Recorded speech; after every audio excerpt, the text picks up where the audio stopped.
What's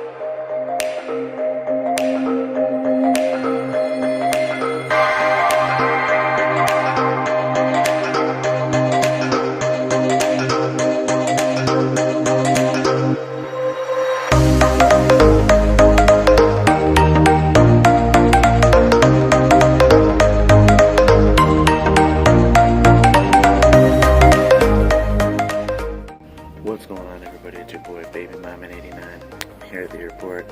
As you saw, you're probably wondering, hey, why are you at the airport, man? Went to go visit and hang out in Denver and see some sights, catch a lot of Pokemon. Priority Pokemon players out there, there will be some Pokemon Go footage coming to the channel very soon. Kind of figuring out a way to bring it to the channel, but sorry about this, guys. It's just, we got like 4 hours of sleep, and the flight's supposed to board in like 45 minutes, and supposed to leave about 8:30, so we'll see. But when I get home, gonna head to Anaheim, catch some Pokemon that don't normally spawn here in the US, that are mainly Australian exclusive. Now to the point of the video, as you probably saw by the title, the BootCamp story video that I've been teasing about for a while now, and I just haven't got around to recording because I've been so busy with other things and just trying to get things done. So to go ahead and start off, I mean,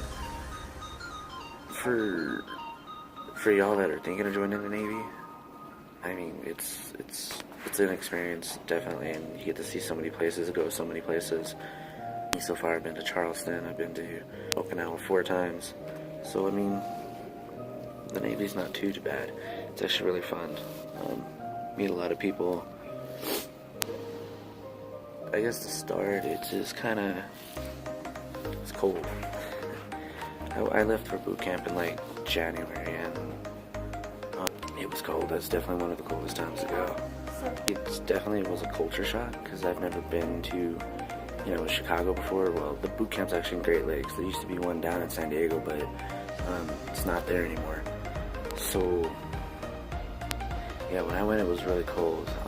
Got off the plane and immediately just felt the air in the airport. It was so much colder than California. So that first day, I mean, the first 2 days you're up for 48 hours, no sleep, no shower, and it's really kind of tough mentally for the first 48 hours. Because I mean, you're tired, you're smelly, you want to take a shower, you want to sleep. But then you get there and you walk in the door, and they immediately, you have a packet with you. I think your recruiter sends with you. I don't remember. It's been 5 years. Go in there and they get your paperwork, get all your information, and then they start the process. Like when you first walk in, they put you in this room, and basically, obviously, you do a drug test. You have to pee. So that's actually really fun because you're sitting there, you're tired. If you're not drinking, they make you kind of walk around this room, and you drink water. There's a water fountain in there, and you drink water, and you have to keep walking around until you're ready to go to the restroom. After that, you go to the restroom, you do your little drug test thing or whatever they make you do. Put you in this other room, they get your shoe sizes, and they get you, fitted for your stuff, your clothes and everything. And they start splitting you off into what division, because in the Navy it's called divisions. Then you go into this room, you get all your clothes, you undress in front of everybody, yes, in front of everybody. You put your clothes in this box, you put your address on it, all the stuff that you went to Chicago or to Great Lakes, you send it home. And like I said, you get in there all your Navy stuff, your boot camp stuff, or your Smurfs is what they call them, because it's like this blue hoodie, those blue sweats. You get like a yellow shirt, and you get these New Balance tennis shoes, call them the Smurfs. And then you go around. There's chow or fruit. You get to eat for a little bit. Which, by the way, if you're one of the shorter people, obviously you're one of the first people to get in line to get your food, and they sit down and eat. And then obviously the taller you are, the further back in the line you are for your division.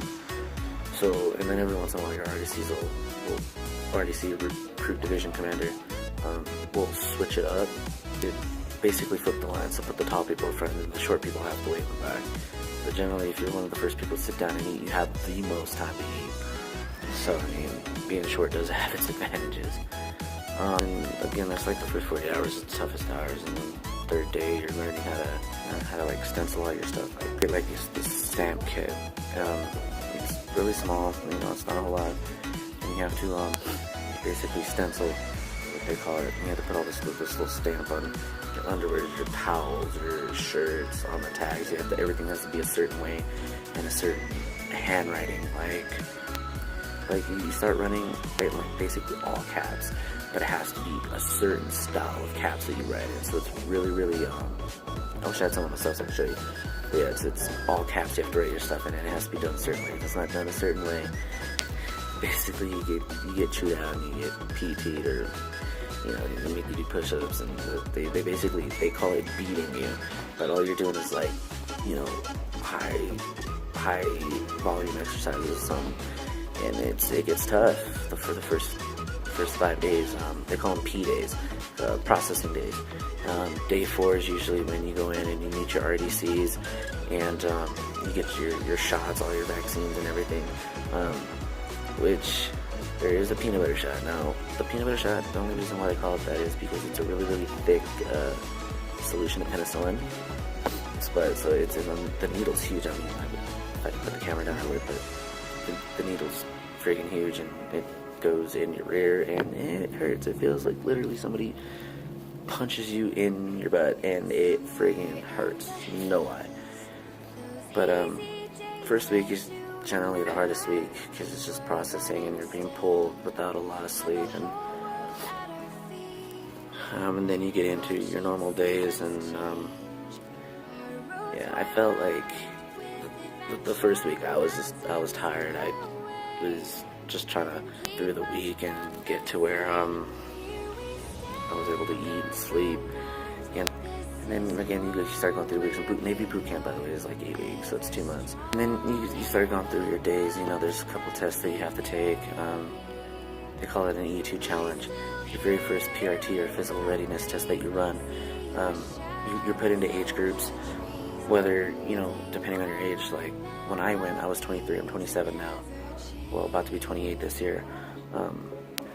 Which for minimum passing sit-ups and push-ups you have to do, I think it's like 37 in 2 minutes, and then like 55 or 60 sit-ups in 2 minutes, and then you have to do a mile and a half in like 12 and a half minutes, which I know it sounds hard, but if you PT the right way and you try you put your all into the workouts that they make you do, you'll get better, and you'll find yourself getting better. You'll find yourself having more energy than what you normally thought you had.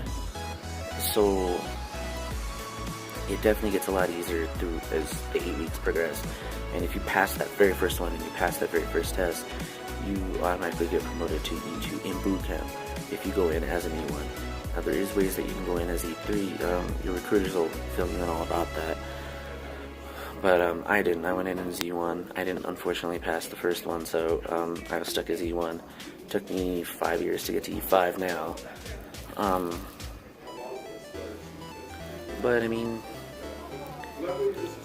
it's not as bad as everybody makes you sound. Like I said, Navy boot camp is more mental than physical. I would say personally that it's 90% mental, 10% physical. You guys will find out when you guys get there.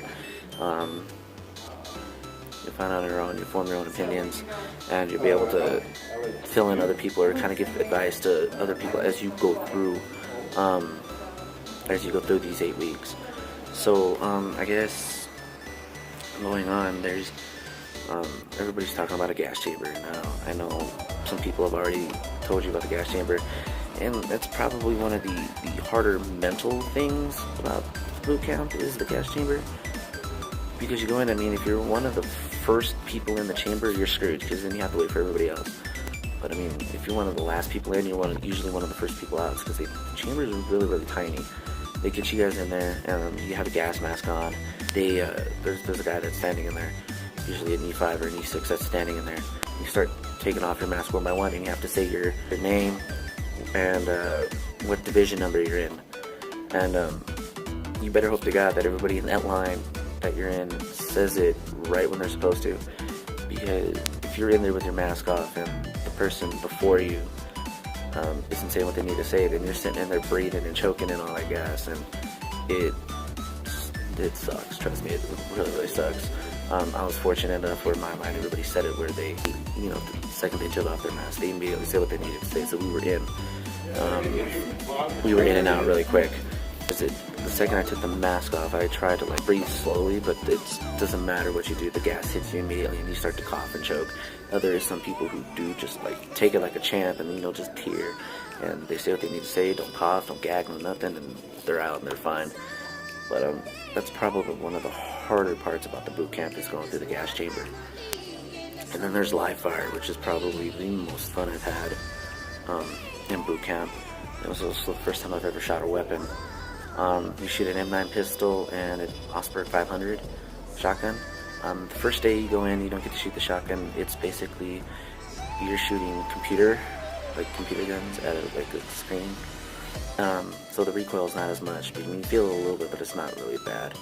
And then the next day you guys go in, you shoot the real stuff, but it's reduced. They give you the reduced recoil rounds, so it doesn't surprise you or it doesn't bruise you or anything like that. And they teach you specifically to hold the pistol, because if you don't hold it the right way, they call it a Beretta bite, where the slide comes back and it can literally cut you like on your hand right here, and it's a nasty cut too. It's bad, trust me. And then the shotgun, hold that thing good and tight to your shoulder. Don't be like me. I mean, I held it tight, but I didn't hold it as tight as I should have. So when I pulled the trigger on the shotgun, it did bruise my shoulder for a couple days, and I was pretty sore. But and after you guys are done, whatever you guys do not touch your face, because the residue from the gun itself, if you touch your eye, everybody gets pink eye, and then it goes around the whole division, and it's a bad day. It's a very bad day. And then there's firefighting, where you guys learn how to firefight, you know, the Navy way, with the hoses and everything. I don't really know how to explain that. You guys are just gonna have to figure it out for yourselves when you get there. You go through your 8 weeks, and it gets easier. Sometimes you might want to break down. There's a lot of sitting and reading. You do a lot of reading, and I recommend you guys study. There's a little white book that they give you and a blue book that they give you. Study those two books every free moment that you guys get, because trust me, it's going to help you get through the boot camp. And there's a lot of knowledge, a lot of stuff about Navy history, and a lot of stuff you're going to need to know about the Navy and how to get in and out of boot camp. And then there's battle stations. Now, they tell us not to say anything about battle stations, but there's videos on BootCamp on YouTube that show the Navy boot camp and kind of an idea. You can go ahead and you can look them up. Just Google Navy boot camp, and there's like 4 or 5 different videos that show you the whole 8 weeks of like what you go through in boot camp. So I mean, battle stations is really everything that you've learned throughout the 8 weeks, and it's like a final kind of thing. You make it through, you graduate, you're considered a sailor at that point.